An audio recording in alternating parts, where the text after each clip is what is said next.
বন্ধুরা, তোমরা কেমন আছো বলো। সকাল সকাল তোমাদের দাদা ভাই মাছ এনেছে, মাছটা কাটতে বসেছি। দেখো কত বড় মাছ। বড় মাছ এনেছে, মাছ বলেছি এত বড় মাছ আনতে না, এত বড় মাছ খাওয়ার লোকই নেই, তাও নিয়ে এসছে। 2 দিন খেতে হবে এই মাছ। এই যে 2 দিন না খেলে হবে না এই মাছ। হ্যালো বন্ধুরা, দেখো মাছ ভাজছি,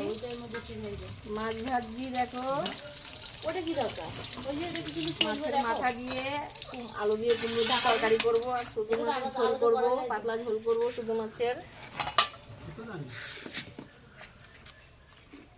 দেখো রান্না আলু ঠেসে আছে, চাকা থাকবে দেরি হয়ে গেল। এই দেখো দেখো তো এরকম টাইট টাইট হয়ে আছে। এই পাশেটা দেখো একদমই টাইট। বন্ধুরা দেখো কালারটা কেমন এসছে,